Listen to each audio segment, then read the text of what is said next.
Welcome to Data Skeptic Machine Intelligence, our podcast series exploring contemporary topics in artificial general intelligence and large language models. Despite the fact that there are now jobs for prompt engineers, and probably even courses and stuff if I looked around for it, this remains a relatively new craft. There's no union of prompt engineers, no guild of prompt engineers, or certificate of study or anything like that. I am always interested to hear different ways people are utilizing large language models. And I've been quite impressed with how a couple of companies have speedily gotten it into their production system to do something useful. But with the rate of all this stuff changing, I have been wondering, is this actually a skill set? Do you need to study it and develop the muscle? Or is it kind of like drinking water? We're all going to learn it. Once you do, you don't spill anymore. Well, in trying to answer that question, I came across an excellent paper that we're going to discuss today. Why Johnny Can't Prompt.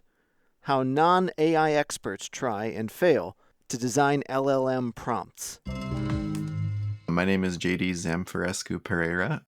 My primary affiliation is that I'm a Ph.D. student at UC Berkeley, where I work with my advisor Bjorn Hartman, primarily focused on HCI, which is human-computer interaction, with a heavy focus on what that means for AI systems going forward and for the relationships that people have with AI agents, but also just with computing in general, because I actually think that's about to do a big shift.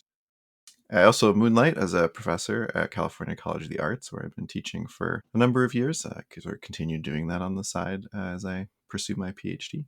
And I also occasionally consult for various companies that are like doing stuff that I find interesting and related to either AI products that are AI focused or that have like AI backing behind them.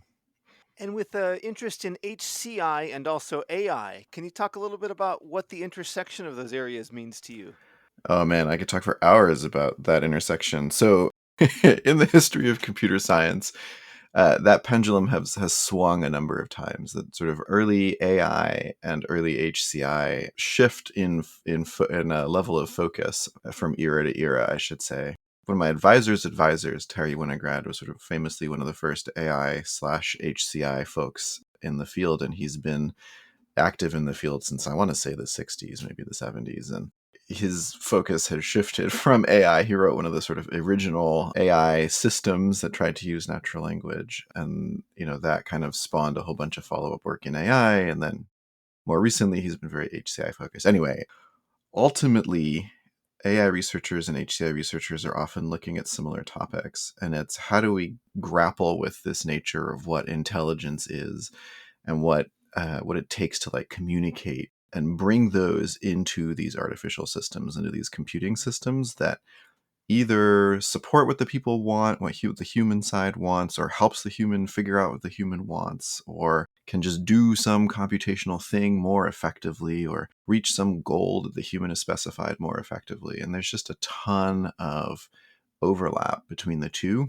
Although I will say, I think disciplinarily, there's been a relatively divergent focus in sort of what are the metrics that these fields use to understand how close they are to success, how much progress they're making, all those good things that feature in promotions and tenure and company success and all that stuff. Those have also, I would say, shifted over time, but I think that primarily differentiates sort of the kinds of questions that folks who identify as like AI researchers and folks who identify as HCI researchers look at. Well, chatbots are nothing new. We've had these around for a decade, maybe several decades, depending on how you want to define it. But it does seem that large language models present themselves as maybe a game changer in that space. Did you have an interest in chatbots prior to LLMs? Yeah, good question. Totally. Chatbots are almost as old as computers if you think of like Eliza as one of the first chatbots. Personally, I've had an interest in chatbots for quite some time. Obviously, as someone who grew up around computers and has found this sort of click on what you want or tap on what you want kind of interactions to be somewhat frustrating. At some point, I think a friend and I were trying to actually start a project where we were like, boy, would it be nice to have something like in the kitchen. We're both sort of avid amateur cooks. Wouldn't it be nice to have something in the kitchen that would just kind of help you along, just like walk you through the recipe, set timers for you, like all this kind of good stuff that, like, you really don't want to be touching a computer in your kitchen while you're cooking, right? And so there's all these kind of contexts. I mean, I have a 5-year-old now, and boy, let me tell you, if she could just interact with the iPad via speech, she would love to do that. Because right now her primary frustration is, what are all the buttons doing? And, like, she's not like reading quite at an adult level, right? So she's getting there and seeing the buttons and being like, I don't know what to do here. And so she's using a lot of space memory and, like, what's the shape of the thing. But if she could just be like, hey, play the Encanto soundtrack, and it would do that, I guess she'd have to know how to activate Siri at this point and get all these other things that she wants just by, like, describing them. It just feels like this holy grail, right? Of, like, how we can actually shift this interaction mode from this primarily, like, well, I'll give you some options and you can pick them, into this, let's have this highly dynamic, highly interactive conversation about what it is that I want. It just feels like a paradigm shift in so many ways. And I think one that has been attempted so many times in the past, and to some degree been stymied by the way that we produce chatbots for so long, right? Often there's like a big dialogue tree in the sense of you're mapping out all the possible things that the person might ask for and how to respond to all of those things. And, that works okay in domains where you can map out all those things, but starts to stumble when you have a kid who really just wants that one song that starts with, I just made something unexpected or whatever, right? Like, unless you handled the explicit case of give me the first few lyrics of the song and search by that, you're not really going to be able to handle that kind of request. So I guess to answer your actual question of how long have I been interested in chatbots, I would say it's been a little while. It didn't quite start with these projects. Yeah. Well, historically, there's been a lot of different frameworks and software libraries to do the decision tree you described, or maybe like a FAQ, lots of software written, and even I think books written on effective ways to do bot designs within those frameworks. Is all of that still going to be relevant, or are we really at a left turn moment with the advent of LLMs? I think a lot of that is still going to be relevant, certainly in the short term. To the extent that even a human who is acting in almost a chatbot like role, right? Think of like a customer service agent who is essentially fed a bunch of scripts to walk through, right, with a caller. That human is capable of far more dialogue than is in that script, right? But that script still exists. I think it's less about the capability of the system and more about the goals of the system designer. So to the extent that the goals of the system designer remain scripted, I think it's not unreasonable to think that we're going to continue to see those kinds of scripted behaviors be desirable for certain classes of chatbot. The bigger question becomes like, all right, well, is there sort of an amalgam of these approaches of, you've got mostly scripted dialogue, but sometimes you want to escape that dialogue, right? That I think is possibly where we'll start to see the kind of production chatbots that use LLMs come in, at least in these sort of more professional, can't make any mistakes contexts. Yeah. So, do you have any preferred processes or tools or libraries or whatever the case may be? How did you set out? What did you use to build chatbots? This cooking chatbot that I was mentioning, we ended up using this tool called wit.ai that I think maybe has since been acquired by Facebook. I'm not even sure it's actually still around, but it would essentially, it was this early like intent recognition type system where it gave you some flexibility in what users could say, right? Like they didn't have to say exactly the thing that was in the script. You could sort of pull out some of the intent that they may have based on the words that they used, and you could pull out some of the like entities that they use, like nouns and verbs and things like that, and use those to try to figure out what the goal was, right? So if the user says like, hey, set me a timer for the eggs or whatever, right? Like you could pull out timer, you could pull out eggs, right? You could recognize the intent based on those words.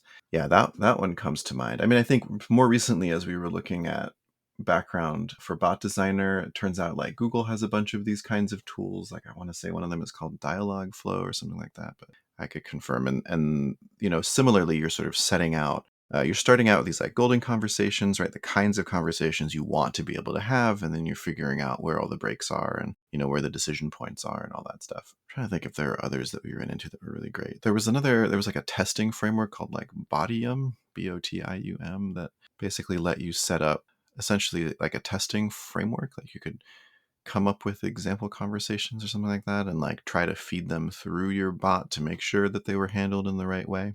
That kind of stuff is actually helpful in part because one of the big challenges with LLM enabled chatbots is that they go off the rails, right? Sometimes. And you want to know, like, how often do they go off the rails? And, like, what happens when they do go off the rails? And so having a set of conversations as sort of backing, as grounding, is really helpful because it lets you essentially create a test set of conversations that you know you want to go a certain way, right? So then if later you make changes to the chatbot itself, you can make sure that at least the conversations that have gone well in the past continue to go well, right? You're not reintroducing errors that you had managed to avoid previously, right?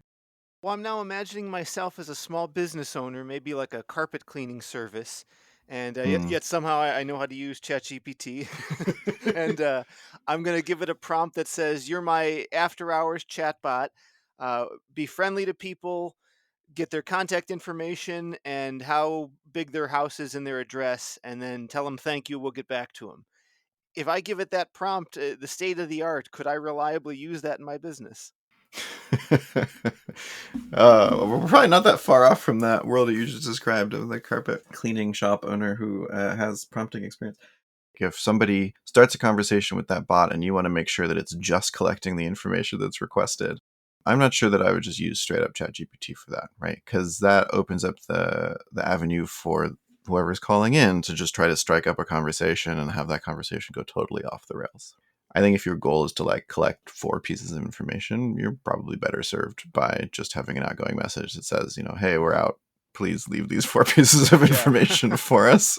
The risk of you getting offended by a chatbot deciding to make a joke that thought you would find funny based on no information about you seems high. Seems a little high. Right now we don't have a ton of like chatbot design tools out there. This is one of the things actually that comes up in conversations internally in the lab group here quite often, which is like, what are the major shifts that we start to see with large language models? And this isn't quite what you asked, but one of the big questions that we're asking ourselves is, are there fundamental capability shifts and are there fundamental accessibility shifts? And I don't mean accessibility sort of the capital A in the sense of looking at ability. I mean accessibility in the sense of previously a lot of machine learning basically was off limits to anybody who didn't know how to program and was hard to get into even if you did know how to program. And now we've got things like ChatGPT where you don't really need to know anything about programming in order to get started and get things going. And that dramatically shifts who is able to actually access the technical capabilities that ChatGPT enables, right? So this world that you described of the sort of small business owner who wants to create a chatbot is not far off, right? Like we're way closer to that world now than we were, prior to December 2022 when ChatGPT came out, right? And so that question of accessibility is one that looms really large, right? Like that can be used for good. I've got a small business and maybe I don't want it to be customer facing, but I've got 10 employees internally and I've got a large data set of, the types of problems that we've encountered before in carpet cleaning, the kinds of stains, the things that have worked on those things, right? And now I've got a conversational way to like search over that. That could be super helpful for that small business, right? It doesn't have to be like critical path, external customer facing. It can just be internal. And like, it says the wrong thing, like whatever, right? The person working for you is just be like, hey, hey, JD, like this says to use, apple juice. Like that seems a little ridiculous. What's going on here? Be like, yeah, it's probably just ChatGPT hallucinating something, right? Like the stakes are lower. And for that, I think we'll probably see a ton of those kinds of tools and chatbots being created. That's our guess anyway. Whereas, the customer facing one where the stakes are a little bit higher, it seems like we'll probably see some of that, but it may not go as well. Well, I'd love to get into BotDesigner. Can you tell me a little bit about the project?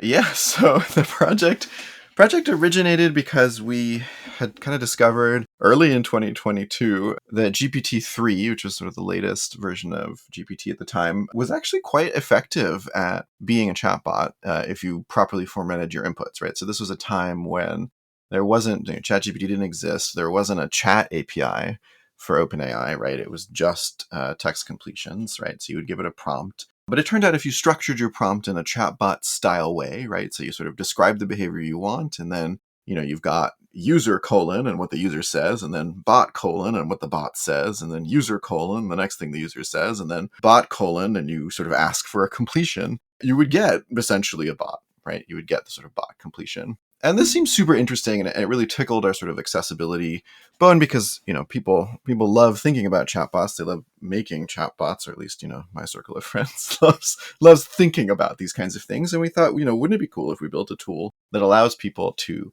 sort of build their own chatbots, right? Sort of experiment with the kinds of behaviors that they might want. And of course, in an academic setting and being HCI researchers, we were super curious initially, like, what is the support that people need in order to make sort of more effective chatbots, right? So these sort of default chatbots where you're just like, pretend you're a customer service bot, or like, walk me through this exercise routine or whatever, right? Like those, seem to work okay, but there were, definitely problems, right? Like if you gave it a set of exercises, it wouldn't always give you the exercises in order. It didn't really have an understanding of like the human body. So if you like asked it questions that sort of relied on physical knowledge of the world, right? Could you stretch your legs while sitting on a chair with your feet on the ground? Like, well, you would end up standing up in the chair kinds of questions. Those would often not get handled in the best way, right? And then not only would you get an answer that sort of physically made no sense, but the bot would like double down on those kinds of answers. It almost felt like you were getting into an argument with someone who didn't know what they were talking about on Reddit. Very frustrating. There was sort of no way to like break through that kind of weird, like, no, the universe you're talking about is not the actual universe kind of problem. And sort of through that, we ended up trying to build some scaffolding, some support into this tool to help people design these chatbots and to help ultimately ourselves design some of the chatbots that we were thinking about at the time. Really, the thing that we were curious about is this actually useful for people? Like, are people able to engage in this kind of prompt engineering style work, right? Where you essentially tell the bot how to behave. Then have a conversation with the bot to try to understand if it behaves in the way that you instructed it to, if it behaves in the way that you want it to. And if not, update your instructions and try again. And so we'd built in some scaffolding for this. We'd built in this sort of regression testing model, which means basically, like in Bodium, you have a collection of conversations that you've had with the bot, and you've identified places where the bot response wasn't what you wanted. And then you would go ahead and like change the instructions you gave to the bot. And you could essentially rerun the bot on those conversations that you had previously recorded. We call this approach conversational regression testing. And we sort of put it in front of people, and we were like, hey, like, give them a task. You're like, you're trying to make this kind of chatbot, like, go for it, see what happens. And that ultimately, that work turned into the Why Johnny Can't Prompt paper, because it turned out that like people actually were not really, even programmers were like not super used to thinking about interactions with chatbots in this like, I'm building a program kind of way. And they weren't used to thinking about it in this like, actually this is like a stochastic machine learning type of process where it might look like it works. And one example of it working sort of doesn't really generalize to lots of examples. It might just have worked in this one instance, but a neighboring request from the user, like something very similar, might fail. Or, I'll ask it to like tell a joke, as an example from the paper. I'll ask it to tell a joke and it won't tell a joke. And then I'll assume that it's just incapable of telling a joke, rather than there was something in that particular context of how I made that request that just didn't result in a joke, but that like other ways of requesting a joke would work. And so we found that people like made these sort of rapid assumptions about capability, both sort of positive assumptions about capability and negative assumptions about capability. And we found that super interesting to explore. And so we ended up writing a paper about that. And can you expand on those rapid assumptions? I don't know that it's like some rigorous Bayesian kind of analysis of like two examples or that sort of thing, but like, what was the generally observed phenomenon going on with the subjects? Typically when you're like programming and you're writing some algorithm, you're coming up with some algorithm and you think it works, right? The sort of best practice typically is that you write a bunch of test cases and you try in those test cases to sort of get the type of input that you expect that algorithm to see, as well as some types of inputs that you think are probably rare, but you can think of them as like edge cases. Like you may see them, they're probably rare, but you want to make sure that you handle those correctly as well. And so then you write your algorithm, you've got your test cases, and you sort of convince yourself that the algorithm works by like running it against all of those test cases. So sort of the straightforward application of that to the chatbot paradigm would be, you have a bunch of you sort of define your chatbot, then you have a bunch of conversations with that chatbot, and you make sure that the behavior is like accurate in all of those conversations to sort of convince yourself that the chatbot has the behavior sort of that you want across all of these like main cases and then also edge cases. But we didn't really observe that, right? We observe people having like one or two conversations with a chatbot and then being like, cool, we're good. Like it worked. Let's move on to sort of the next thing that I want to add. Or similarly, like they would try something and it wouldn't work and they'd be like, oh, I guess this isn't possible, right? I mean, there's not quite an analog of that in the programming world directly, but it was just sort of this like capability research that has echoes in the sort of humans using machine learning tools literature.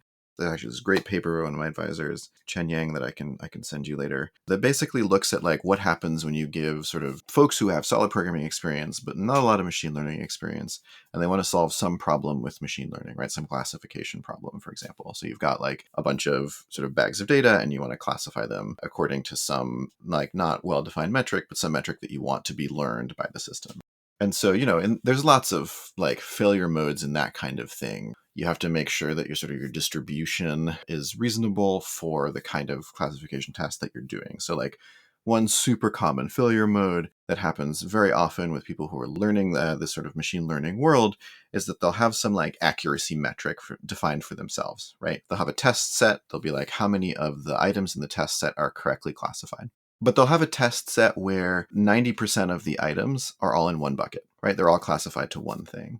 And that's not ideal because then you sort of build your model and your model just shunts everything, says everything is in that bucket. And suddenly it's got like 90% accuracy, even though the model is not really doing anything, right? Like you've got two classifications, right? Maybe A or B. In your test set, 90% of everything is in class A. And so the model that just says A all the time is going to be 90% accurate. And you'll be like, oh, 90% accuracy. That's great. Like I'm close, right? But actually you've got nothing, right? Like your actual model doesn't know anything about any of the data, right? It's learned nothing. It just learned that most of the things are A. So if it says A, it's going to do reasonably well. And so like that kind of thing is counterintuitive if you haven't been bitten by these kinds of problems in the past, right? You'll be like, oh, it worked on my first two things. Like, what are the odds that actually it only works on two things? Well, not that low, it turns out, right? Because you kind of, those two things might be like super correlated with each other. So the fact that it like works okay on those two things doesn't really tell you that much. Or the fact that it like fails on one thing, like doesn't really tell you that much unless you're sort of making assumptions about the generalizability of those two things or the one thing that you've tried. And so we sort of framed this in the paper as like overgeneralizing from what is ultimately way too small of a sample set. But it's like compelling, right? Like when you're having a conversation with like a person and that person like doesn't tell you a joke, you don't usually assume that that person is incapable of telling jokes. But you're also not like having multiple conversations with that person to try to understand if they're actually capable of telling a joke, right? Like that doesn't feel appropriate either, because often you just don't care whether the person can tell a joke. Anyway, perhaps weird example. But like in the, think of the in this paper, in the BotDesigner paper, we try to replicate the celebrity chef, test kitchen chef from Bon Appetit magazine, Carla Lally, right? And so, she's funny, she's humorous. Like imagine the director of that show having a conversation with her and being like, hey, can you tell a joke?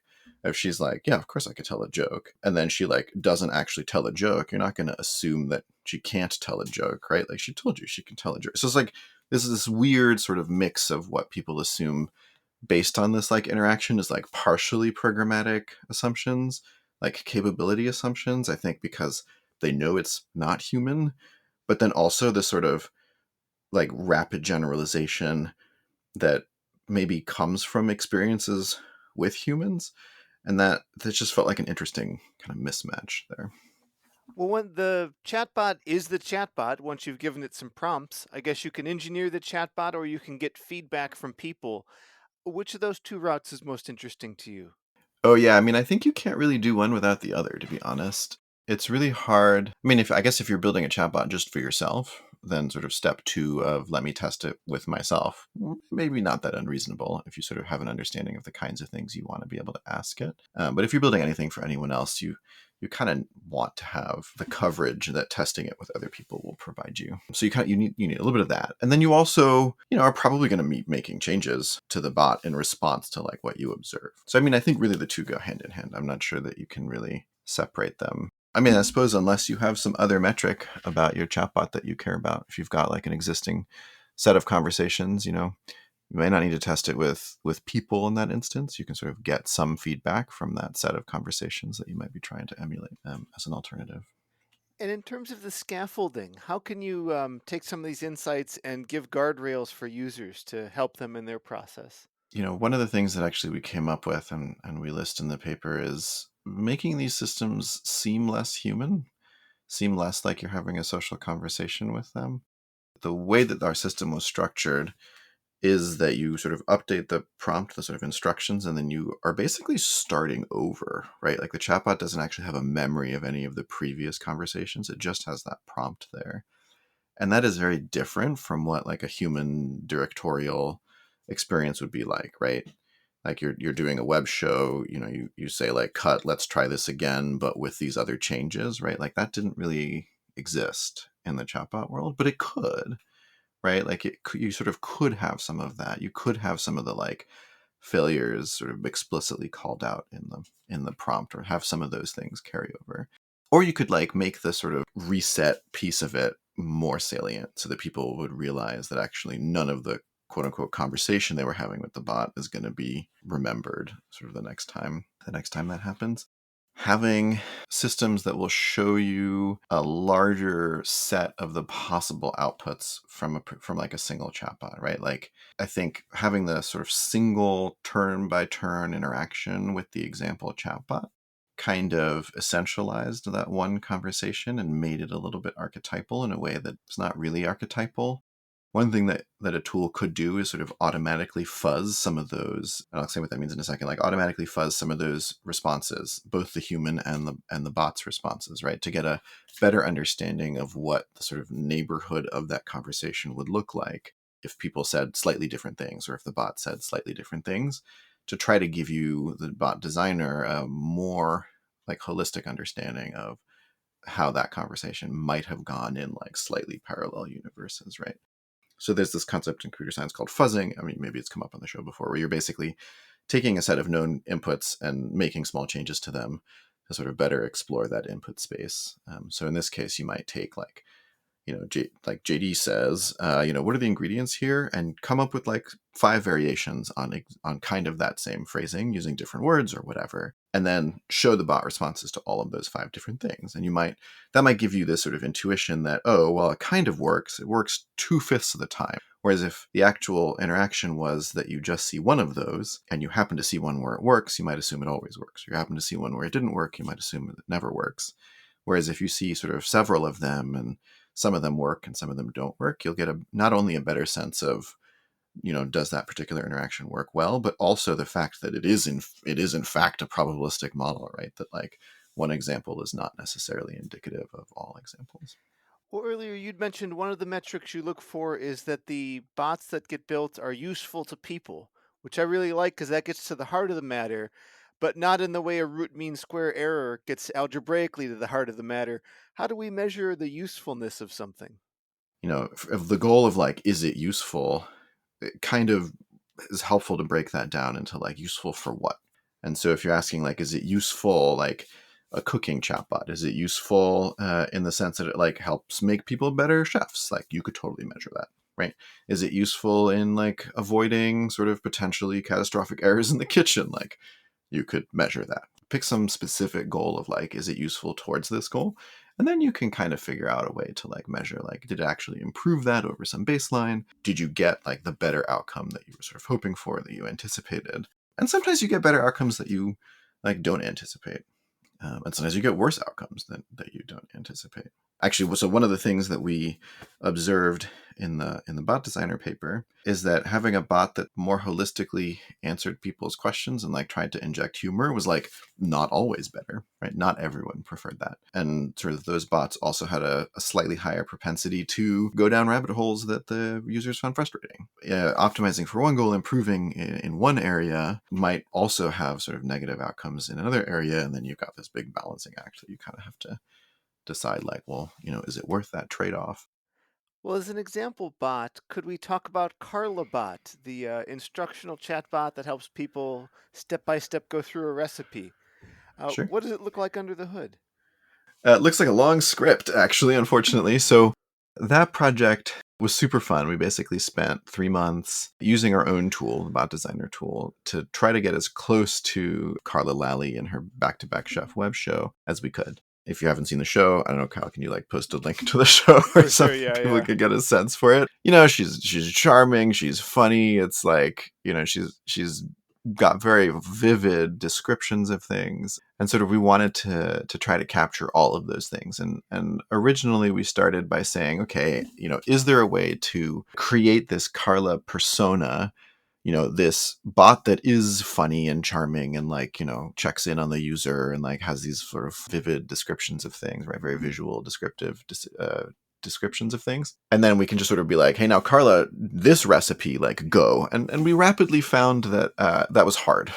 Like it was very hard to get these sort of actively visual descriptions. It was even hard to like get the bot to sort of check in the right places. And so to address some of those, we found ourselves actually creating instructions that were quite specific to the actual recipe itself. So, you know, ironically, we sort of came in with like, oh, LLMs are great because now you can avoid some of this whole like, you know, dialogue flow and scripting and all that stuff. And we got to this point where we were like, oh, we still gotta gotta be scripting here. Like we still have to tell the Carla bot like when to check in on the user. We still have to tell the Carla bot like here would be a good spot for a joke. You know, things like that. Like it was, we were very much not getting to the point of like we've created Carla and we've let her loose on a new recipe. It was very much like for this particular recipe, here are the kinds of things that would be good for you to say in these specific contexts, right?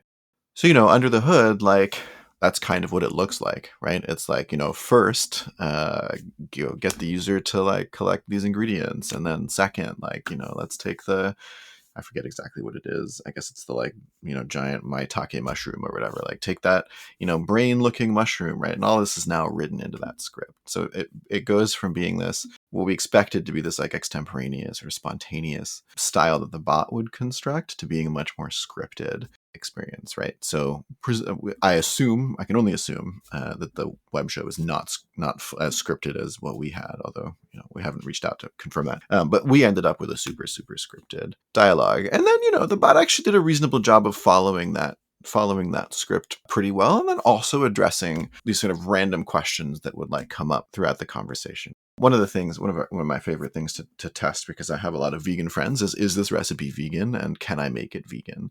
And, you know, that's the kind of thing that like actually these systems address really well, even if they're not scripted. You know, there's plenty of that kind of question in their training data. You know, it's relatively straightforward to answer. And, you know, you don't need to explicitly script for it. And then there's several other things in that category also. But as far as like sort of mainline behaviors that we wanted to observe, we felt like we pretty much had to script all of those. Just out of curiosity, do you find that it does well with veganism? It seems like that would be the context is there, but easy to make a, you know, a clear and obvious error or hallucinate something at the same time. Yeah, totally. I mean, I can't really give you a super great answer on that because we haven't quite tested it on a large set of recipes. You know, on the ones that we have tested it, it does reasonably well in the sense of it will identify the ingredients that are non-vegan. It will try to consider giving, you know, will give you like alternatives to ingredients that are not vegan. So, for example, yeah, so one recipe we tested on early on was this Brussels sprouts with like bacon bits, and it was sort of fried in butter. It was like, okay, there's a lot of non-vegan stuff in there, right? Like, you know, and it would be like, oh, sure, you know, like skip the bacon and use vegan butter or whatever. And like, you know, it's a reasonable response. Like overall, it kind of identified the things that were making it not vegan and provided alternatives. But, you know, then you would, so that's fine. But then you would end up in these places where you'd say like, hey, you know, is it going to taste as good like if I just omit the bacon? And you'd have these like weird conversations, be like, yeah, you know, it'll be just as good without bacon. And be like, well, how do you know? It's like, well, I know because I've tasted it. You're like, I don't think you have. Like, I don't think that's true. Like, and you know, there was certainly a version of ChatGPT that would, or GPT-3 that would like argue with you about it. Be like, no, I definitely have. And that is one of those places where I think things have gotten a little bit better, right? Like the sort of awareness of it being a language model. I'd be like, oh, I'm sorry for the confusion. Like as an AI language model, you know, I haven't tasted anything, but I've read lots of things about people who have tasted these things. And, you know, I'm just paraphrasing here, but it'll give you the sort of justification for why it thinks it would taste okay. But, you know, you're asking about hallucinations, and I think the hallucinations are not always the kinds of hallucinations where you would expect, right? Like we didn't observe a ton of hallucinations about what is or isn't vegan. But in terms of like, is this or is this not? Like answering questions about the sort of veganness or about decision-making processes, there was much more of an opportunity for sort of hallucinations that were like clearly coming out of the training set and not things that like could possibly have been the actual experience of the bot or whatever. Well, when you describe scripting it and the nuances and paying careful attention to different logical points, it does naturally seem like you might want a programmer to work on this. But we learned in web design, a programmer might script the site. They probably shouldn't pick the color scheme and the photos and whatnot. Do you think there's going to be a new role that emerges here?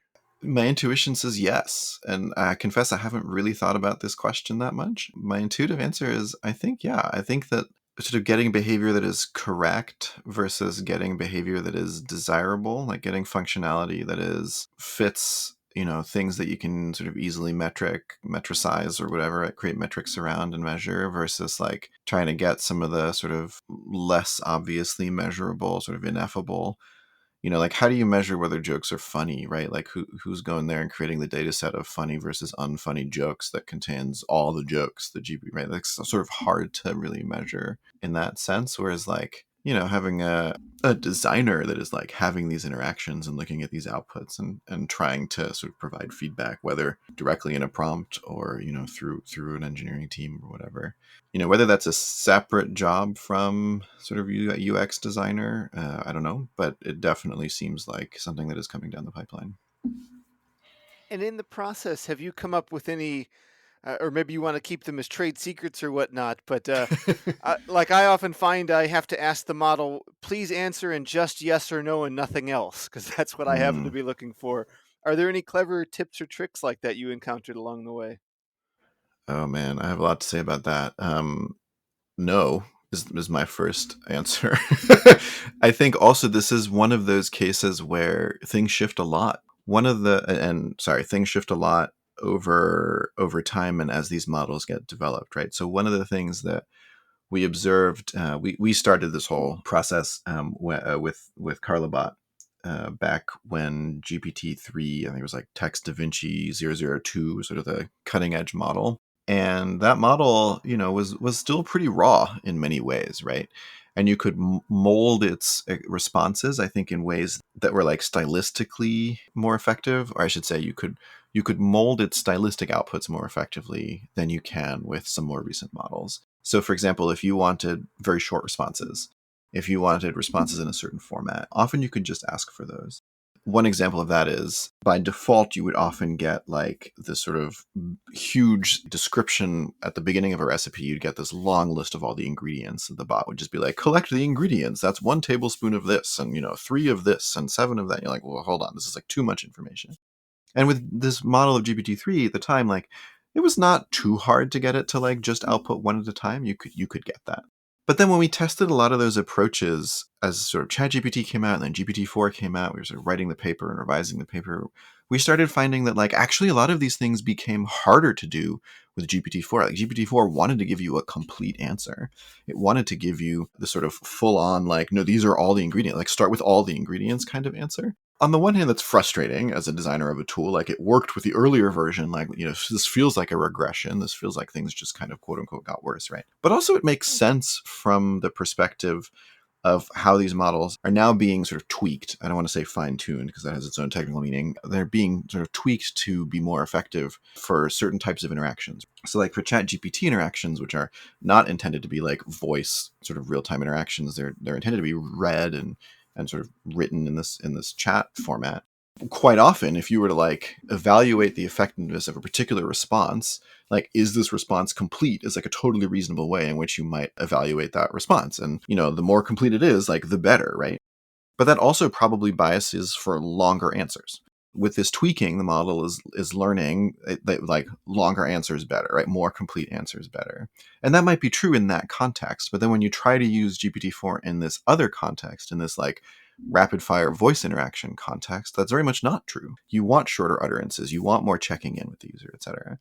And so if you lose that capacity because the model is learning that longer, more complete answers are always better, then you get something that works better in one context, but potentially works worse in another context and is hard to figure out how do I get back to this like underlying capability, if it's even still an underlying capability under there. And so that actually, I think, is going to be a big challenge going forward, especially as sort of models become like deprecated, right? Like OpenAI has not really committed, I think, to keeping older models around indefinitely, right? Like, so going through this process where every 3 months they're going to release a new model and then they'll keep the old one around for 3 months. And so you've got this like 6 month increment. But if a bunch of functionality that you're relying on disappears sort of in that 6 month increment, you're kind of, you're a little SOL, right? Like, you're a little bit out of luck in the sense that, what are you going to do if that capability just doesn't exist anymore, right? If the thing that you wanted, the behavior that you wanted, has been sort of tweaked out of the system. Not only do I not have an answer to you on the question of how do you get sort of, yes, no answers, or like just give me the JSON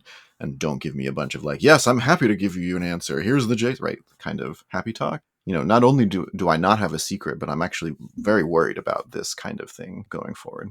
What do you see as the future of bot development? One of the things that we're going to see is more people sort of using computing, and I'm going to go out on a limb here and call bot development programming, even if it's like just the sort of prompted style of programming. But I think we're going to see more people engaging in that kind of programming for their own personal use. One of the things that you often see from like senior programmers is they'll just like make little tools for themselves. Much in the same way that you imagine like a woodworker just like builds themselves jigs, those are little helpful things that in their day to day that just kind of like makes their lives a little easier, makes it a little better, sort of helps them with their work, whatever it is. That kind of thing for computing has been tried for so long, right? Like, this goes all the way back to the like macro tools where you would like record a series of keystrokes and clicks and all that stuff, and they would often be brittle. I feel like that kind of thing is really going to come to the fore with these kinds of tools, because the ability to express what you want and get most of it most of the time is going to explode. And I think you'll see a lot of this kind of like, I'm building a bot for myself. I'm building a bot like for my family. Like, I've got this sort of use case. I've got this thing that I want to be able to do. I can sort of get the bot to do it because I can just kind of explain what I want in like relatively straightforward natural language and, tweak it when it doesn't quite do what I want. I'm really excited for that world. Like, I think there's a lot of computing that just doesn't happen because the transaction cost of getting it to happen, the writing the code, like, figuring out the data, all that stuff is just dwarfs the perceived value of getting that thing to actually happen. I think LLMs dramatically reduce the amount of work that needs to go into getting a computer to do the kind of thing that you want. And that is not just chatbots, although I think chatbots are a big part of that, but it's across a large swath of computing. And so I'm excited for that to happen. I'm excited for people who aren't programmers, who, haven't spent years sort of dedicated to figuring out how to write code and like integrate libraries and all this stuff. I'm excited for all of those folks to have this like output, to have this outlet to get computing to do what it is they want. And the interactive way it can do it, where the bot can even explain to the user how to better prompt itself, especially when it comes to coding. Exactly.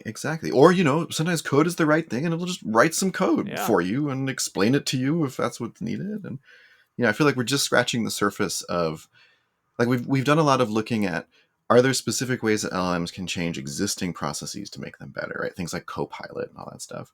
But I think we haven't really looked at, like, can we fundamentally restructure some of the ways that people interact and engage in computing now that we have LLMs? And I think that's a super interesting question. Absolutely. Do you have any concerns about, I guess, the alignment problem or AI ethics or anything along those lines when developing chatbots? Yes, of course, right? I think everybody who's worked with these systems has some concerns in the back of their mind about how it could all go wrong. I think there are many different schools of thought around, and I'm not going to recap them all. Obviously, you can, they're easy to find online these days. Many schools have thought about what those risks are and what those harms are. One of the things that we have seen is lots of examples where chatbots in particular are like leading people astray, right? Like, there's the sort of famous example of the lawyer that like basically got a brief written by ChatGPT that included a whole bunch of made up cases because they sounded plausible. He didn't do any verification, didn't do any checking. Okay. Maybe you can say, well, that's on him, that's on the lawyer to have verified the output, right, from this kind of system. But there are also, I think, there are structures where people are motivated to sort of get at, is this output actually true or not? And there are structures where people are actually motivated to have their like own beliefs validated. where there's not a lot of intrinsic motivation to like verify the information that you're getting back. And I think those are sort of the more concerning avenues, right? This sort of where you're creating a kind of parasocial relationship with a chatbot that you think understands you for whatever understands really means, and is like, giving you the kinds of responses it thinks you want, but it like, doesn't have your best interests at heart, right? It doesn't have a heart, it doesn't have interests itself, right? Like that's sort of a contradiction in terms in some way, right? And so I worry a little bit about those futures. I worry about chatbots kind of convincingly leading people astray. And I know there's been a lot of research into trying to address that. And I think, OpenAI has been doing some of that work, and certainly GPT-4 is much more measured in the kinds of responses it will give you and not give you than other models are. But there's a lot of models out there, and there's going to be lots of tools, and then probably not too long before someone releases a quote unquote uncensored version of ChatGPT that is going to give you the quote unquote truth, and sort of like that kind of thing scares me a little bit. And I think there's also this like universe where right now the models are too small to really effectively do this, but it's probably not going to be that far away before like people can use models to sort of manipulate other people's interactions and sort of convince them, and like these models will feel extremely convincing. There's already some papers out there that are like exploring how good are these models at pretending to be human, and there's some papers that say like, well, better than humans are in some contexts, which is a little concerning. And so one of the paths that a lot of the alignment folks are worried about is essentially models, not necessarily like suddenly they're robots taking over everything, but they're really good at convincing people to do things. And that's like systems that are really good at convincing people, yeah, they scale very well and they convince people to do things. And let's just say that human history has seen examples of those in the past that haven't been extinction level events for humanity, certainly, but have not been great, to put it extremely, understatement of the year. Well, you have events like Pizzagate, where the guy took the shotgun to the pizza parlor, I believe, from just information he'd found online. Totally. So yeah, Totally. I see your point, absolutely. Well, JD, what's next for you? I'm particularly interested in the ways in which we can use these kinds of systems. As I was saying earlier, I'm particularly interested in the ways we can use these systems to help people have a different experience of computing. And in particular, helping them, either build systems or engage in sort of research and search processes, and like writing code and creating sort of like, web systems, or just these kinds of small computational artifacts, like little programs and things like that, whether they're based on code or just based on LLMs or whatever it is, that sort of make your life a little bit easier, a little bit better, right? Like helping students of programming, for example, learn how to write better code, helping, writers sort of get the kind of feedback that they want, get the kind of editing feedback that they're looking for in those moments. And in particular, I think a lot of these processes, like you could create a system for it. Any programmer could probably string a bunch of stuff together to create these kinds of systems, but they're not personalized. They don't really exist for that one user. They sort of exist for this sort of generic user. And I'm excited for the possibility of like people who didn't create those systems to be able to make meaningful changes to those systems so that they work a little bit better for them. And I think this is going to be relatively big impact in the way that people actually interact with computers. And so I'm excited to understand a little bit about what the like future interactions between humans and AI look like, through that lens. Yeah, I think we're at a very pivotal point. It's going to be super exciting to watch this area. And JD, where can people follow you online? I used to be reasonably active on Twitter, although it's been a little while. But I guess that's probably the best place to follow me for now. Obviously, I will continue publishing papers. So if you're interested, For sure. read those. You can also reach out to me by email. I'm happy to continue conversation on any of these topics with anybody who's working in this space. Well, JD, thank you so much for taking the time to come on and share your work. Yeah, my pleasure, Kyle. Thanks for inviting me on.